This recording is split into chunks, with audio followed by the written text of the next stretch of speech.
Welcome back inside the Chamber of Truth with your co-hosts Leek and Josh. We got a special guest with us today. We got Kane in the building, one of the historians of the group of the sport of boxing. It's a lot to talk about this week. A lot has happened. Coming off of what we talked about last week with Jaron, Boots, Ennis, and potential next opponents, it looked like Vergil Ortiz was going to be that guy. It turns out it is not. So let's get into that. Can you give us a little more information about why that happened? So I'll give you what I've heard. It's a lot of rumors going around, a lot of conjecture and projection. How do we know what's real and what's not? I don't want to speak as if I know fact. What I do know is that Eddie Hearn is trying to absolve himself from the situation as if he's done no wrong. That's what I do know. Eddie Hearn say, "Oh well, we never put no weight in the contract. We just said we was gonna fight." Well, what the weight did you say you was gonna fight at? He talking about the contract was brought to him saying 147, which just doesn't make sense to me because Vergil Ortiz ain't fought at 147 in at least 2 years.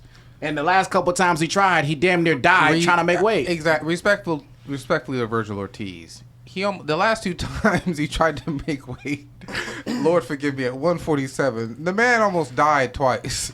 Come on now, man. You gonna say you on national TV, you moving up to 154 pounds. And then when it comes down to it, when the contract's pushed in front of your face, and a man right on your level is ready for you, you say no. So here's the facts we know. So Boots Ennis just fought Karen Chukagian, got through that fight. After the fight, in the ring was a little bit misleading about what he wanted to do next, or should I say undecided. And it seems he was what? Undecided. He was undecided. Do you hear this Karen thing? I think undecided. Undecided. The man clearly got up there and said, "Nah, this weight difference, I can't do this no more." 154 pounds. I want the best guys. Get Turkey Al-Sheikh and everything. And what did I have to come back here and tell you? I said he was not going to 154 pounds. Me knowing this sport personally, it's 90% mental, 10% physical. Boots was embarrassed. As simple as that. It's okay. It's okay to say Karen was a good fighter and he got touched up. Yeah. There's nothing wrong with that. This is the sport of boxing. You're supposed to get hit. So with that, he said what he said in the ring. He said he wanted to go up to 154 pounds. Clearly, you can't always take exactly what a fighter says in the ring, immediately following a subpar performance and write home about it. I'm just saying he was clear about that. He said what he said, and clearly he didn't mean it, because then it comes down to the fight happening with Vergil at 154, and now all of a sudden let Eddie Hearn tell it. He's undecided about what weight he wants to continue to fight at, or if he wants to vacate his belt. Whatever the case is, smart decision. The thing about Eddie Hearn, right? So the whole belt. Get your make sure you're into the mic there. The whole belt excuse, right? He defended his IBF title November 9th. The sanctioning body will give him one fight to move up without vacating the belt, bro. That excuse is null and void, bro. There is no vacating the belt. With a turkey bag involved. Exactly. So for throwing that play out there about him losing the belt or having to vacate it is an excuse, bro. Like y'all said, Vergil is not going down to 47. He's not finna kill himself to do that. Like, come on, bro. Like, we got to just cut this shit, man. Absolutely. And respectfully to Boots, I think he made the correct decision because, in my opinion, there is a lot more work to be done at 147 to build your name, to build your credibility, to build your accomplishments, and grab more belts. And there's a lot of unifications at welterweight that we need to see still. The thing about 147 is, yeah, of course, and that's why he wants to stay down there is because of that. But the facts are he hasn't been able to make one of those unification fights. How long is he supposed to sit around and dibble-dabble until one of them actually happens? Well, I'll tell you this right now. As long as Eddie Hearn decides to pay somebody over $2 million, somebody will step in the ring with him. It's simple as that. Because, I mean, he could easily have a fight. Oh, go ahead. I'm sorry. Go ahead, Kane. He could easily have a fight with Mario Barrios, right? But instead of Eddie Hearn giving him that fight, he's trying to give it to Conor Benn, who has never fought a world-class fighter, who's living off his father's name, if we being honest, is what have you done for me? When is the last time Conor Benn has done anything of significance to earn that fight? Respectfully, off PEDs. Exactly. Yeah, I mean, we can say that you can easily make the fight with Barrios. I don't know how easily it's made. He's still a PBC fighter. True. The Conor Benn and Barrios is in talks. let's see how far it actually gets. If he's able to make that fight, he hasn't been able to secure one of these fights. Not only for Boots Ennis, he hasn't been able to secure it for Shakur. And he's not been able to make none of these unifications since he signed these two quote unquote stars. Respectfully, I really think the thing is, you have to, and especially in Boots' situation, you got to realize all three other champions. That is a high risk, high reward fight. Like there is high risk of physical pain, long term consequences of taking that fight. Fighters want to be compensated if they're gonna take that type of. And this is what I keep trying to tell y'all. I'm not gonna fight somebody who can really put me in the hospital when I can fight 3 dudes who I know I'm gonna beat. So let me ask you this then: if that's your stance, sometimes when a fighter has a subpar performance, he loses that boogeyman aura that supposedly surrounds him. Right. So now will it be easier for him to make a fight?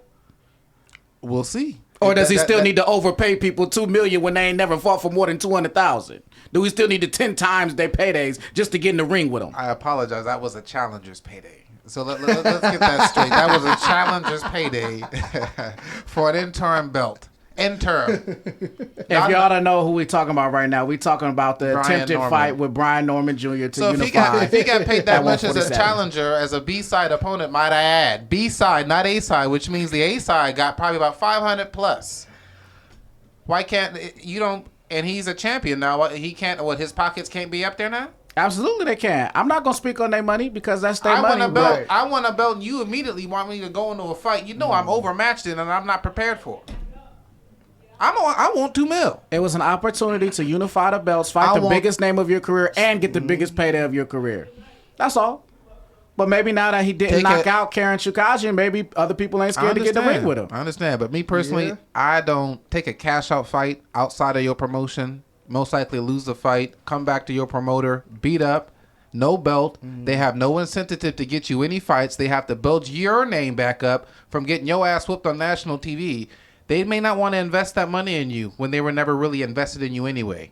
They just gave you an opportunity and you came through. So on that note, now with Vergil Ortiz and Boots not happening, they're in talks now for Xander Sayas to step up and fight Vergil Ortiz. It shouldn't happen. It shouldn't happen. I would love for that fight to happen, but me personally, Xander is still a young prospect. Exactly.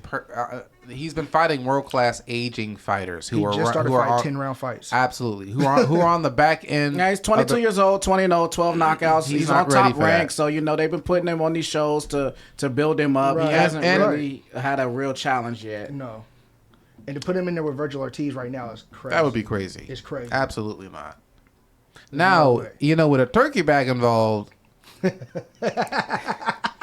So fighters comes back to the turkey bag.